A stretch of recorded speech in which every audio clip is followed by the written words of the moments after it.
सुप्रिया जी, मेरा ये सवाल है, हम इंदिरा गांधी की बात करें 1971 की, वो बहुत महत्वपूर्ण है और इंदिरा जी ने जो किया वो बहुत अच्छा किया, बहुत बड़ा सबक सिखाया और आज भी उसकी मिसाल दी जाती है।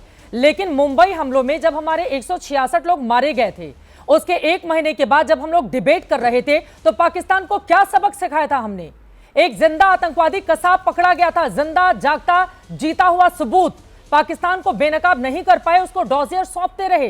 पाकिस्तान के टुकड़े कर देने चाहिए थे 2008 नवंबर के बाद, हम नहीं कर पाए।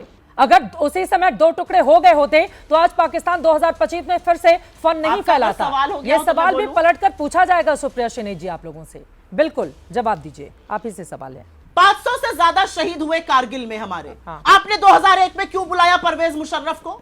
उसके तो हाथ हमारे लोगों के खून से सने हुए थे। हमने पाकिस्तान को लेसन सिखाया था, हमारी सेना ने 99 में सिखाया था लेसन। और अटल जी ने तो कहा भी था सदन में, अमेरिका का प्रेशर था लेकिन हमने सीज फायर नहीं किया। ऐसी बात मोदी जी भी कहें, क्यों नहीं कह रहे? अरे चलिए, आप इंदिरा जी को नहीं मानते हैं, आप उस व्यक्ति उनको नहीं मानते जिसको इस देश ने दुर्गा कह दिया, आप कहिए ना। अटल जी ने तो कहा पाकिस्तान का तो दबाव मेरे ऊपर था, मैंने कहा नहीं, जब तक मैं सबक नहीं सिखाऊंगा मैं पीछे नहीं हटूंगा। आपको भी ऐसा करना चाहिए था। देखिए, तथ्यों पर अगर बात की जाए ना तो बीजेपी के पास कुछ है नहीं कहने को। तथ्यों के अलावा जलेबी बनाई जाए, मीडिया के माध्यम से कुछ कहलवाया जाए तो वो अलग पिक्चर हो जाती है। नरेंद्र मोदी जी 3 भाषण दे चुके हैं। इस देश के सदन के सामने भाषण क्यों नहीं दे रहे हैं? आइए हम लोग चर्चा करेंगे, जैसे अडवाणी जी ने करी थी, जैसे अटल जी ने करी थी, जैसे लोहिया जी ने करी थी। आइए, इस देश के सदन को कुछ तो आप गरिमा मानते होंगे, इस देश के सदन की कोई तो महत्ता है। लोग चुनकर अपना प्रतिनिधि इसलिए भेजते हैं कि अगर आज हमारे मन में सवाल है तो 142 करोड़ लोग तो नहीं खड़े हो जाएंगे, हमारे प्रतिनिधि ही खड़े होंगे। तो उनके सवालों को सुनिए, उनकी बात का जवाब दीजिए। जैसे कि अडवाणी जी ने पूछा था सवाल और मनमोहन सिंह जी ने जवाब दिया था, जैसे कि अटल जी ने पूछा था सवाल और नेहरू जी ने जवाब दिया था। आज आप क्यों नहीं कर पा रहे ये बात आप क्यों नहीं कह पा रहे कि भारत के संसद का विशेष सत्र बुलाया जाए? संसद से ज्यादा सुप्रीम इस समय कुछ नहीं है और संसद को सच बचाया जाए। सुधांशु जी, उनकी बातों पर आप जवाब दीजिए। लेकिन पीएम ने जो कहा है, प्रधानमंत्री ने आज जो राजस्थान में कहा है कि आतंक का फन कुचलने की यही नीति, यही रीति है, यही भारत है, नया भारत है। आतंकवाद से निपटने के 3 सूत्र तय किए हैं। भारत पर आतंकी हमला हुआ तो करारा जवाब मिलेगा। एटम बम की गिदड़ भभकी से भारत डरने वाला नहीं है। आतंकी आकाओं और आतंकी सरपरस्त सरकार को अलग अलग नजरिए से नहीं देखा जाएगा, उन्हें एक ही माना जाएगा। ये पीएम का बयान है। लेकिन सुप्रिया शिनी जी बार बार ये सवाल पूछ रही हैं कि संसद का सत्र क्यों नहीं बुलाकर जवाब देते हैं प्रधानमंत्री उसमें।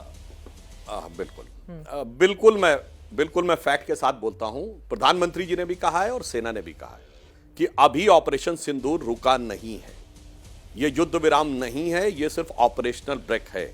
तो जिस समय ऑपरेशन चल रहा है यानी अल्प विराम हुआ है, निश्चित रूप से पूर्ण विराम होने दीजिए, उसके बाद संसद का सत्र और सारी बात होगी। और सुप्रिया जी, देश को गुमराह करने की कोशिश नहीं करनी चाहिए। 26 नवंबर को हुआ था। नवंबर दिसंबर में संसद का शीतकालीन सत्र ऑटोमेटिक चलता है, कोई विशेष सत्र नहीं था। नवंबर 1962 में हुआ था, उस समय नवंबर दिसंबर कोई जाके चेक कर ले, हर साल नवंबर दिसंबर में संसद का शीतकालीन सत्र चलता है, कोई विशेष सत्र नहीं बुलाया गया। और अटल जी का क्या नाम ले रहे? अटल जी तो उस टाइम फर्स्ट टाइमर एमपी थे। उस समय तो अटल जी को इतने बड़े नेता नहीं थे कि अटल जी के कहने ऊपर इन्होंने, नेहरू जी ने ये कर दिया जो कहने, वो वाली बातें थी कि 58-59 से चल रहा था, वो अलग बात है। दूसरा फैक्ट देखिए, आप लोग क्या कहने का प्रयास करते हैं। इनके मुंह से भी क्या निकला? जिन्ना जिसने देश बांटा था सावरकर के साथ। अरे भैया, 22 अप्रैल से मात्र 7 दिन पहले आसिम मुनीर अपने मुंह से बोल चुका कि 2 नेशन थ्योरी हमने की और जो थे सर सैयद अहमद ने उसका आधार बनाया था, जिसके बेस के ऊपर जिन्ना ने किया। मतलब जो अपराधी है उसने इकबालिया बयान कर लिया, फिर भी देखिए कैसे झूठ ये लोग परोसने में लगे रहते हैं। छोड़िए वो सारी बातों, पुरानी बातें, अब इस पे आइए। 26/11 इन्होंने कहा 26/11 के सारे आतंकियों को मार दिया गया था, मगर 26/11 को इनकी सरकार का कहना है कि हाफिज सईद ने कराया। वो तो आज तक मारा नहीं गया, उसे तो आतंकवादी घोषित करवाया मोदी जी की सरकार ने। और इस ऑपरेशन सिंदूर में उसके सारे के सारे घर वाले मारे गए और उसने तब ये कहा, ये रिपोर्ट आई है कि काश मैं भी मर जाता तो ठीक था। और आप तो छोड़िए, आपके नेता तो ये प्रेस कॉन्फ्रेंस कर रहे थे कि 26/11 आरएसएस ने करवाया, 26/11 आरएसएस ने करवाया। आप लोग तो ये कर रहे थे। और इतना ही नहीं, आप लोगों ने अजीज बर्नी की किताब 2611 एंड आरएसएस कॉन्स्पिरेसी, ये दिग्विजय सिंह उसका उद्घाटन विमोचन कर रहे थे। इससे ज्यादा मजाक हो सकता है कोई? 162 लोग जो मारे गए और जो एक जिंदा पकड़ लिया गया, मैं दर्शकों को बताना चाहता हूं, शायद वो लोग भूल गए हों, सारे आतंकवादियों ने फेक हिंदू आईडी बना रखे थे, सबके हाथों में कलावा था। अगर शहीद तुकाराम ओमले ने अपने सीने पर दर्जनों गोलियां झेलकर अजमल आमिर कसाब को जिंदा न पकड़ा होता, और तो यह किताब इनकी पहले से तैयार थी। ऐसा नहीं कि किताब जो थी वो 10-12 दिन में लिख दी जाती है कोई भी किताब। इसका मतलब देश के साथ कितनी बड़ी राजनीति की जा रही थी, हमें इसको समझना चाहिए। और अंत में मैं कहूंगा, देखिए सुप्रिया जी कम से कम आर्थिक विषयों की तो बहुत बेहतर जानकार हैं। एक तरफ कहती कंगला पाकिस्तान, और फिर वो कह रही ट्रंप के उस बयान पे उनको यकीन हो रहा कि ट्रेड की बात कही। अरे भाई, कंगला आदमी को ट्रेड कर सकता है क्या?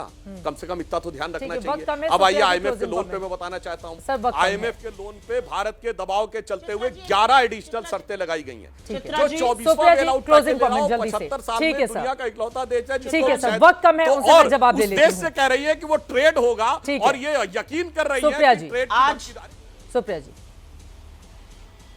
हमारा 131 बिलियन। चलिए, मैं तो ट्रंप की बात पर यकीन कर रही हूं। आज बीजेपी, अरे शांत रहिए, आज मैं तो ट्रंप की बात पर यकीन कर रही हूं। आप तो यहां बैठ के असीम मुनीर पर भरोसा करे बैठे हैं। बीच में मत बोलिए, असीम मुनीर पर भरोसा कर रहे हैं आप। बंद कराइए इनका फेडर, ये गलत बात है। आप जवाब दीजिए। सुधांशु जी, मैं तो डोनाल्ड ट्रंप की बात का हवाला दे रही हूं। अरे सुधांशु जी, बौखला क्यों रहे हैं? मैं तो ट्रंप की बात पर यकीन करके बोल रही हूं। आप तो असीम मुनीर पर भरोसा करके बैठे हैं, उसकी बात का हवाला दे रहे हैं। आप तो असीम मुनीर पर विश्वास कर रहे हैं। उसकी बात को हिंदुस्तान के चैनल पर बोलना चाहिए। आप तो बीजेपी के प्रवक्ता के साथ साथ सांसद हैं, असीम मुनीर का नाम ले रहे हैं, और आपकी पार्टी ने जो नेता प्रतिपक्ष की फोटो उसके साथ किया है वो पाप है। मैं यहां पर बोलना चाहती हूं, तुकाराम जी याद रहे, हेमंत करकरे याद नहीं आए, और 26/11 का मसूद अजहर, उसको आप ही ने तो छोड़ा था कंधार, विशेष विमान में ले गए थे, पैसे लेकर गए थे। ना छोड़ा होता तो ये सारी चीजें ना होती। और सावरकर जी ने टू नेशन थ्योरी 1934 के आसपास बोली थी हिंदू महासभा के कन्वेंशन में। इतिहास बड़ा सियाह है आपका, इतिहास कुरेदा जाएगा तो आपकी मुखबिरी, आपके माफीनामे सब निकलते जाएंगे, और कैसे आप बार बार भारत विरोधी ताकतों के साथ खड़े होते हैं वो भी पता चलेगा। आईएमएफ से पाकिस्तान को लोन मिला, और अब इस लोन से उन्होंने घोषणा करी है कि वो आतंकी कैंपों का पुनर्निर्माण कराएंगे। यह आपकी विफलता है।